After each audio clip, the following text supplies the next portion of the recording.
जो candidate MBBS का सपना लेकर चल रहे हैं और कम बजट की फीस के प्राइवेट कॉलेजेस देख रहे हैं, उनके लिए उत्तर प्रदेश ने एक बहुत बड़ा सेटबैक दिया है। लास्ट ईयर 2024 में जिन बच्चों का एडमिशन हुआ था बहुत ही कम फीस स्ट्रक्चर पर, और जो इत्मीनान से बैठे थे इस उम्मीद में कि उनका एमबीबीएस का कोर्स इसी फीस पे चल जाएगा, उसके लिए गवर्नमेंट ने नया नोटिफिकेशन निकाला है जिसमें तकरीबन काफ़ी मेडिकल कॉलेजेस की फीस 2 लाख से 2.5 लाख तक बढ़ा दी गई है। इसका मतलब ये हुआ कि जो फीस स्ट्रक्चर है वो तकरीबन पूरे कोर्स के हिसाब से 15 से 20 लाख रुपए बढ़ गया है। अब ऐसा क्यों है कि मैक्सिमम कैंडिडेट यूपी को प्रेफर करते हैं? जब भी एडमिशन की बात आती है, एक बहुत बड़ा नंबर जो उत्तर प्रदेश से बाहर के बच्चों का है वो यूपी में आके एडमिशन लेना चाहता है।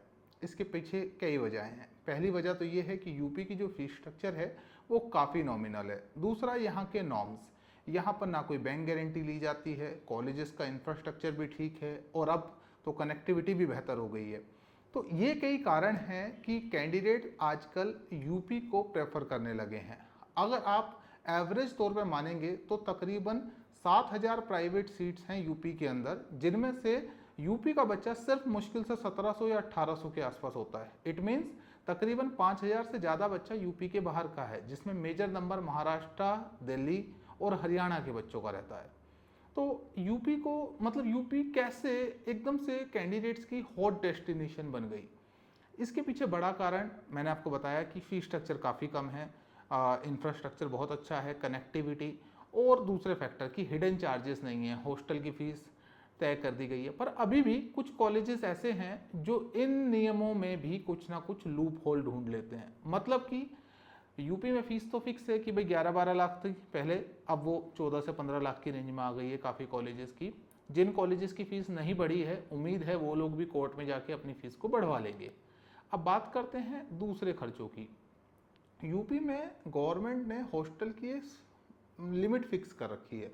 मतलब अगर आप non AC second double seater hostel लेते हैं तो तकरीबन 1,50,000 के आसपास, और अगर आप एसी लेते हैं तो 1,75,000 के आसपास। ये लिमिट पिछले साल तक की थी, अभी ये लिमिट बढ़ गई है।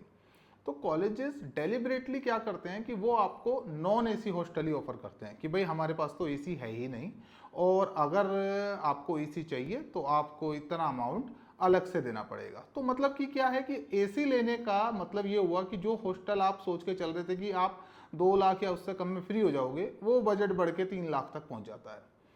और अब क्या हो रहा है, एक नया ट्रेंड देखने को मिला यूपी में। मैक्सिमम कॉलेजेस जो पहले गवर्नमेंट यूनिवर्सिटी से एफिलेटेड होते थे, उन सब ने अपनी यूनिवर्सिटी बना ली है।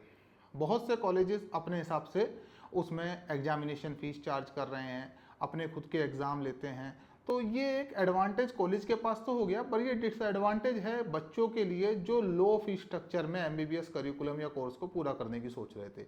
गवर्नमेंट यूनिवर्सिटीज़ की जो फीस 11 से 12,000 होती थी, अब यही फीस तकरीबन 50,000 से 1 लाख तक रेंज में जा रही है। तो प्राइवेट यूनिवर्सिटी बनने का एक ये बड़ा नुकसान और हुआ है कैंडिडेट्स को। तो अब हम अगर बात करें ओवरऑल फिगर, मतलब ओवरऑल खर्चा यूपी में आज की डेट में एडमिशन लेने का क्या पड़ेगा। देखिए, एवरेज फीस जो गवर्नमेंट ने नए कॉलेजेस को दी है वो तकरीबन 13 लाख से 14 लाख के बीच में है। जो पुराने कॉलेजेस हैं उनको 14 लाख से 16 लाख के बीच में फीस स्ट्रक्चर एवरेज दिया गया है। तो हम एक एवरेज फीस स्ट्रक्चर को 14 से 15 लाख की रेंज में पकड़ के चलते हैं। जो हॉस्टल के चार्जेस हैं वो तकरीबन 2 लाख हैं, और जो मिसलेनियस चार्जेस यूनिवर्सिटी या कॉलेज चार्ज करता है जो गवर्नमेंट अप्रूव्ड है वो 94,000 के आसपास हैं। इन सब का अगर हम समावेश करके एक खर्चा मतलब पकड़ते हैं तो तकरीबन तकरीबन आपको जो खर्चा पड़ने वाला है, 14 लाख की रेगुलर फीस को हम एवरेज लेके चल रहे हैं, 2 लाख का हमने हॉस्टल लिया और 1 लाख के आसपास मिसलेनियस चार्ज, 17 लाख रुपए की एक एवरेज फीस बनती है। इसे आप 4.5 से मल्टीप्लाई करेंगे अगर आप ट्यूशन फीस के मामले में जा रहे हैं, बट अगर आप हॉस्टल और मिसलेनियस की बात करते हैं तो ये 5.5 से मल्टीप्लाई होती है। तो ऑन एन एवरेज आप ये पकड़ के चलिए कि आपका जो खर्चा पड़ता है वो 85 लाख रुपए के आसपास चला जाता है, सारे खर्चे मिला के एक डिसेंट ठीक ठाक कॉलेज का। तो अभी तक जो कैंडिडेट यूपी आते थे वो ये सोच के आते थे कि भाई यूपी में जो खर्चा है वो 65-70 लाख के रेंज में उन्हें मेडिकल कॉलेज मिल जाते थे, बट अब ये खर्चा 85 से 90 लाख तक की रेंज में जा रहा है। तो एक बड़ा कारण ये भी हो सकता है कि अब यूपी से बच्चों का मोह भंग हो जाएगा। तो अब देखते हैं आगे क्या होता है। बाकी यूपी में जिस तरह से फीसें बढ़ाई जा रही हैं, और ये इसमें सबसे गलत क्या है कि एडमिशन से पहले अगर फीस बढ़ जाए तो कैंडिडेट एक माइंड मेकअप करके एडमिशन लेता है, बट वहीं अगर आप एडमिशन के लेने के 1 साल बाद, मतलब आप कैंडिडेट के एडमिशन लेने के 1 साल बाद फीस को अगर बढ़ाते हैं, तो मतलब पूरा का पूरा जो बैलेंस अपना अपना दिमाग में मतलब लेकर चल रहा था अपना, वो सब कुछ मिसमैच हो जाता है। तो this is the biggest drawback, setback for the candidate जो वहां पर एडमिशन ले चुके हैं, उनके लिए बहुत बड़ा सेटबैक है। अब कैसे स्ट्रेटेजाइज करें, कौन से स्टेट में आपको सस्ती सीट मिलेगी, कैसे स्ट्रेटेजाइज करें अपनी काउंसलिंग को, कैसे स्ट्रीमलाइन करें कॉलेजेस को, कैसे जाने कि भाई अब जिस तरह का डिलेमा ये चल रहा है कि पता नहीं कब कौन कितनी फीस बढ़ा देगा। कल को ऐसा हो सकता है यूपी में आप एडमिशन लें और अगले साल एक नोटिस आए कि अब यूपी के कॉलेजों की फीस 20 लाख हो गई है क्योंकि कोर्ट ने ऑर्डर दे दिया है। तो देखो, ये डिलेमा के चलते हुए आपको ऐसे इंस्टीट्यूट को चुनना है जहां पर फीस फिक्सेशन का कोई इशू ना हो, मतलब उन्होंने कोर्ट में कोई याचिका दायर ना की हो कि वो कल को अपनी फीस बढ़ाना चाहते हैं, या फिर कॉलेजेस के सामने, कॉलेजेस में जब आप एडमिशन ले रहे हैं तो उनसे पूछ लें कि भाई आपने कोई फीस की इंक्रीमेंट के लेके कोर्ट केस तो नहीं किया हुआ है। दूसरा, ऐसे कॉलेजों से आपने बचना है जहां पर इस चीज का क्लैरिटी नहीं है, जैसे कि Subharti medical college. Subharti medical college को लास्ट ईयर माइनॉरिटी में कन्वर्ट कर दिया गया। अब इसके बाद क्या होगा कि माइनॉरिटी कॉलेजेस को राइट है अपनी फीस खुद डिसाइड करने का।